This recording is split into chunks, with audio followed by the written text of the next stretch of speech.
How's it going, guys? It's Poetry Sud, and welcome to another guide about OBS. I've done a few of these over the past year or so that I've been doing YouTube, but I decided it was time to do another one.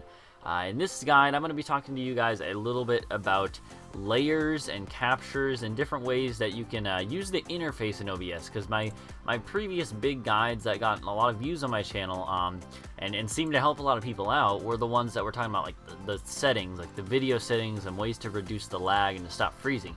This one is going to be mostly talking about like how to add layers and how to do all this sort of thing that you see right here. I have a whole bunch of stuff for when I'm streaming. Oh, excuse me. And this can be used for when you're streaming or when you're playing any sort of game for recording as well. So first thing I wanted to talk about is captures and stuff. So scenes you don't really need to worry about. I kind of just have two here that you can add more. You can add a scene and call it whatever you want. But that's mostly just to kind of split between recording and streaming for me. You might do it for different I don't know, different types of games and stuff, but normally you just need that. The sources, see, this is what we're going to talk a lot about at first. So as you can see, I have a game capture, a window capture, and a monitor capture on my profile. That's what I have to start with. So essentially, if I were to open up one of my games that I have, like let's open up the Binding of Isaac Rebirth, if you guys might know that. We're going to open up this just as an example, of course, and you should be able to see it opening up right now. It's going to be loud at the start when it opens because there's no way to turn that off. But this will be a good example to show you if it'll load up. Oh, it went full screen. Uh-oh, that's not good. Hopefully you guys can still see. Alright, well there we go. We have Afterbirth here. So we have the game here. It doesn't matter what size it is. And so we can put it in the game capture. Yeah, sorry, I'm just tripping over my words today. We can put it in the game capture by double-clicking on this capture if we already have one, clicking here and looking for the Binding of Isaac. And I'll show you these buttons in a sec. So now you can see if we preview, I don't need to record it really. Oh, yeah, we might want to check that one. So you can see, here it is. Look, but why is it so small? It's not filling up the screen. No one's going to want to watch it on YouTube if it's not filling up the screen. So what we can do is we can come back here and do stretch image to fit screen. And it'll go boom. And there you go. You have a nice image there. It's stretched out to fit the screen. However, there's still some black bars on the side. So what you could even do is you can do ignore aspect ratio, and that way it'll actually stretch it out to the side a little bit. And you don't always want to do that. In fact, it's better to not do that. And later on in the guide, I'll be showing you how to do it so that you don't have to do that, and you can get rid of these black bars and stuff like that. Not only that, but in the case of this game, you can just resize the game. Which of course makes it a little bit different, but most games are not going to be like that. So anyways, how do you add a capture? Well, you go to here, you right click in the sources area, and you click add, and there's a whole bunch of options. Normally the only ones I use though are game capture, sometimes a window capture or a monitor capture if a game capture doesn't work, or a video capture if you want to add like a webcam.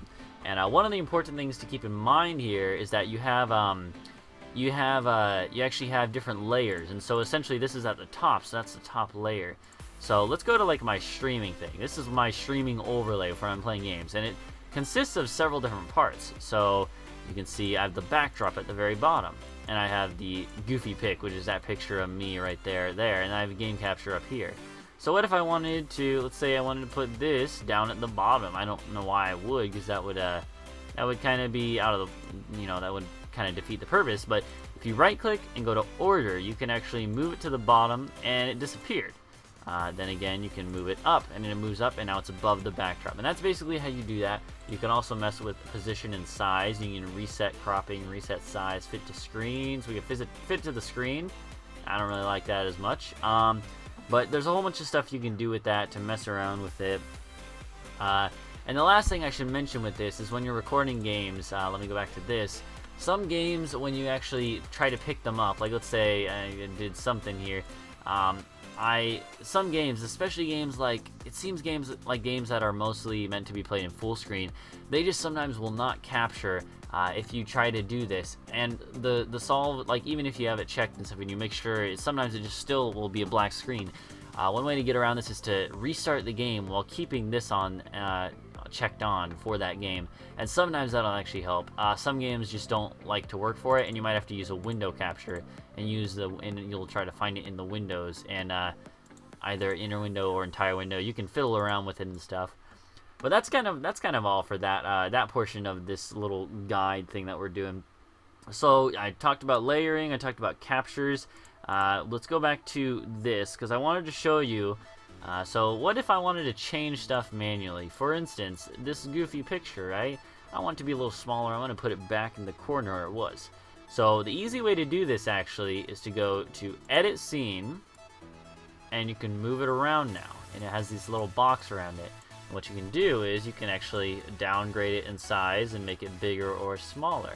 And that's really cool, right? So yeah, so that's very helpful. And another example of this is, well, actually, on my main guide, they got a lot of views.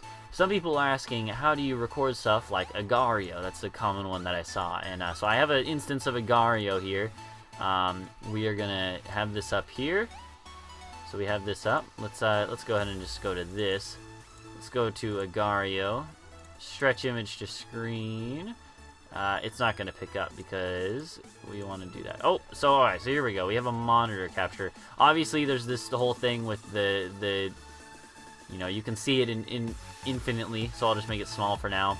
But like, obviously that's just because I'm recording a recording thing. But as you can see, we have Agario here, and I put it on a monitor capture, which essentially just captures everything on our screen that you would normally be able to see on your desktop.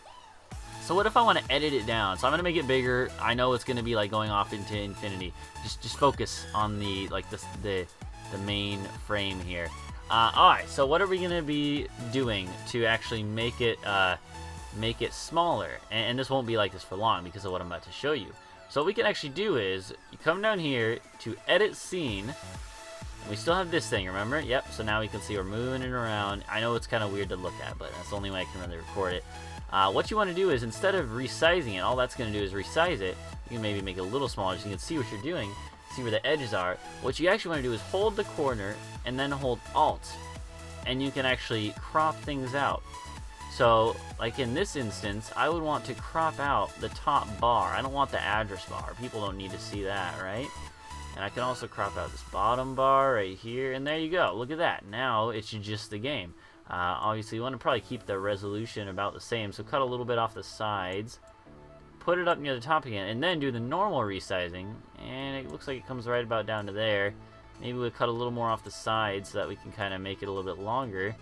And, you know, you can just kind of fiddle around with it and crop things in and out, and it's a pretty cool feature, actually, that they've added with OBS, that you can actually add this sort of thing. So there you go. You can see it's not perfect, but we can kind of cut it down to what we need. And obviously I'll move this off the screen now. It's kind of weird to think about, but now you can see though it's kind of having a better viewpoint. Let's go ahead and close that and take it off monitor capture, because that's just a little crazy to be able to see that infinite loop thing. It's kind of annoying. But either way, that's pretty much the basics of using the OBS loadout. So remember, you got your captures here. You can order them. You can organize what they're capturing. You can even use green screens with this, but that's probably enough for another guide. I don't think I can really cover that in this one guide without it being really long. You can do a whole bunch of other stuff. Yeah, editing scenes, moving them around. I was moving around the game capture one. But like moving them around and stuff, and readjusting and then cropping them.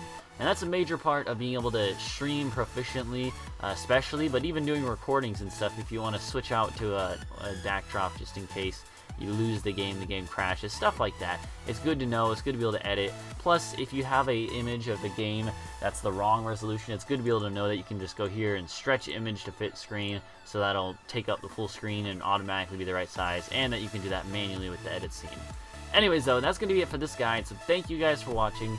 I hope this helped you out with getting to know the overlay, the overlay basics and the capture basics. Hopefully that helped you out with that, and until next time, I will see you guys later, and be sure to go check out my other guides if you need any help with anything else. Thank you, and until next time, goodbye.